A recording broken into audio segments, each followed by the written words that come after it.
नमस्कार, अजय चतुर्वेदी।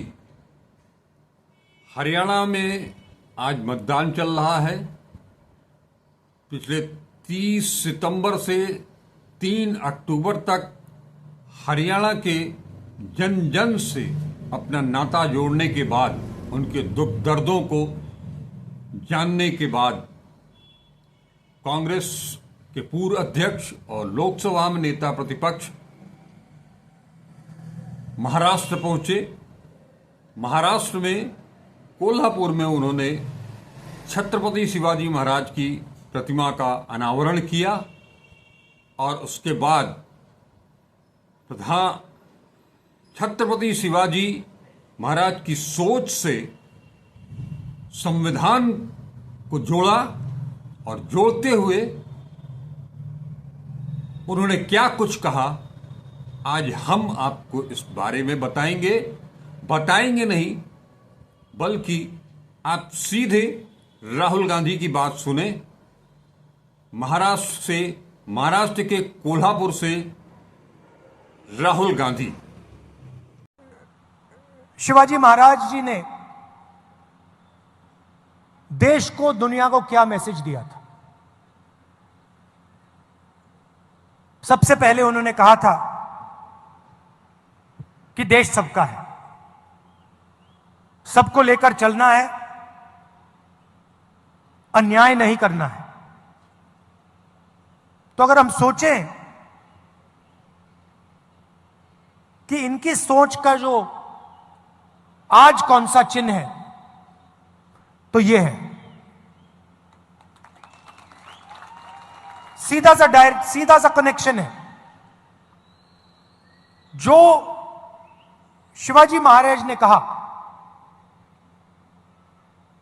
21वीं सदी का जो उसका ट्रांसलेशन है वो ये है। इसमें आपको एक ऐसी चीज नहीं मिलेगी जिसके लिए वो नहीं लड़े थे। पूरी जिंदगी जब वो लड़े, उन्होंने जो भी कर्म किए, उन्हीं की सोच से ये कॉन्स्टिट्यूशन आया है।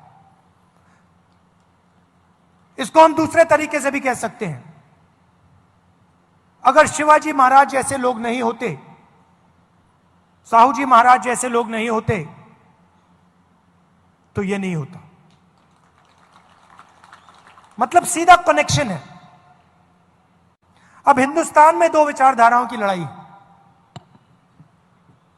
एक विचारधारा जो इसकी रक्षा करती है,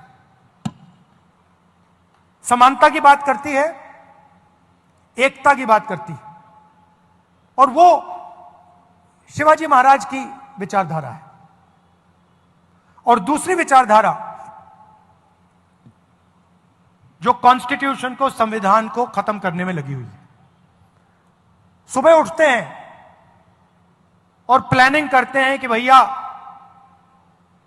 शिवाजी महाराज का जो विचारधारा का कॉन्स्टिट्यूशन है, उसे खत्म कैसे किया जाए।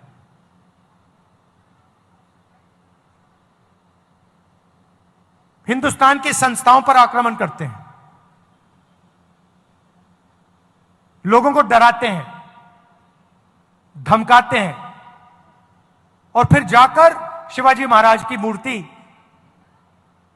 के सामने मत्था टेकते हैं। इसका कोई मतलब ही नहीं है। अगर आप शिवाजी महाराज की बात करो, अगर आप उनकी मूर्ति के सामने जाकर हाथ जोड़ो, तो फिर आपको इसकी रक्षा करनी ही चाहिए। आप देखिए, विचारधारा बहुत पुरानी है। इनके समय भी यही लड़ाई चल रही थी।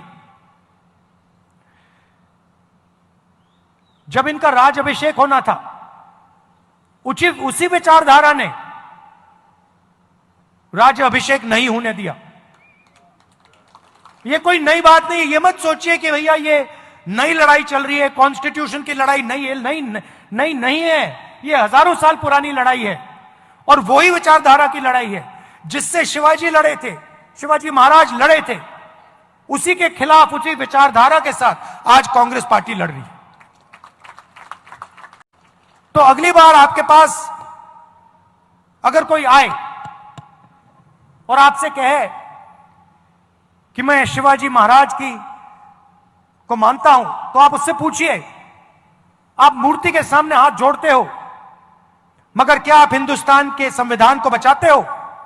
क्या आप हिंदुस्तान की संस्थाओं को बचाते हो?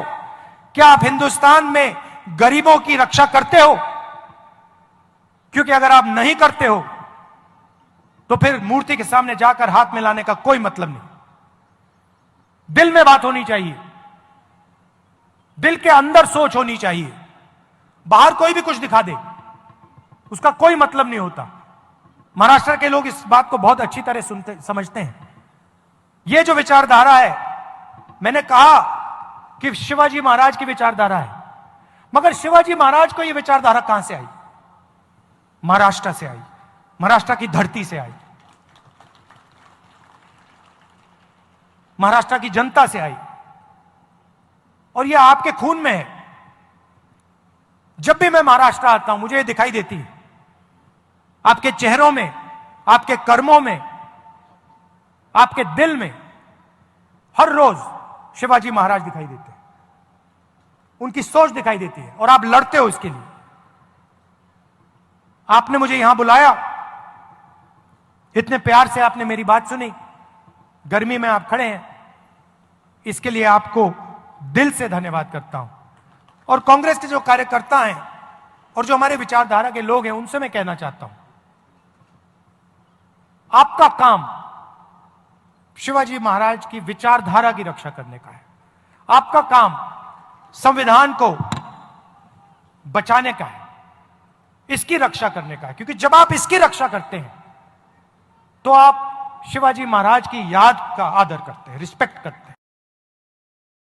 अभी आपने राहुल गांधी को सुना कि किस तरह से उन्होंने हरियाणा के बाद महाराष्ट्र फतह करने की अपनी रणनीति को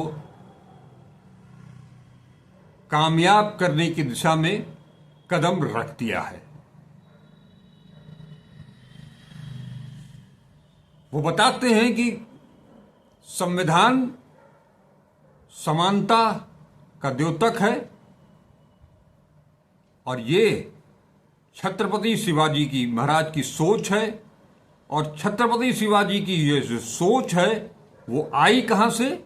महाराष्ट्र से, महाराष्ट्र के लोगों से।